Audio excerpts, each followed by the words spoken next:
Syederalun pembangunan jembatan rangka baja permanen Krung Tingkem di Kecamatan Kutablang, Kabupaten Biren terus menunjukkan perkembangan signifikan. Hingga Jumat 13 Februari 2026, sebanyak 31 tiang atau pilar jembatan telah berhasil dipasang. Alat berat di bawah jembatan Bailey terus bergerak melakukan penimbunan lokasi jembatan. Beberapa pekerja juga melakukan tugas masing-masing. Arus kendaraan di jembatan Bailey tetap lancar.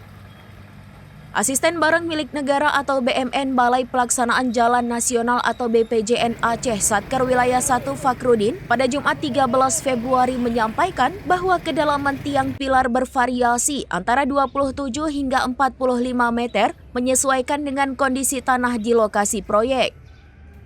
Progres pekerjaan saat ini telah mencapai 12% dan ditargetkan rampung pada Juli 2026. Untuk mempercepat penyelesaian pembangunan, pekerjaan akan diupayakan berlangsung dari dua sisi sekaligus, yakni sisi barat dan sisi timur, terutama selama bulan suci Ramadan. Sementara itu, guna menjaga ketahanan jembatan Bailey yang masih digunakan, sebelum jembatan permanen rampung, pihaknya mengimbau angkutan barang tetap mematuhi batas tonase maksimal 30 ton. Selain itu akan dipasang portal pembatas ketinggian kendaraan setinggi 4 meter di kawasan Gampong Kulu, Kecamatan Kutablang, arah Banda Aceh.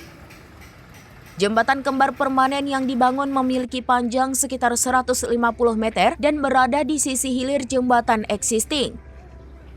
Pembangunan jembatan baru ini bertujuan untuk mendukung kelancaran arus lalu lintas serta meningkatkan keselamatan pengguna jalan. Setelah tahap pemancangan tiang pondasi, pekerjaan akan dilanjutkan dengan pembesian dan pengecoran pile cap, pembangunan abutmen dan pilar. Selanjutnya dilakukan pemasangan bangunan atas, pembesian lantai, pengecoran sistem lantai hingga pengaspalan.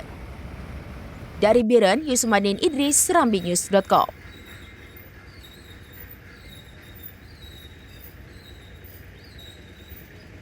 Download Tribun X sekarang, menghadirkan lokal menjadi Indonesia.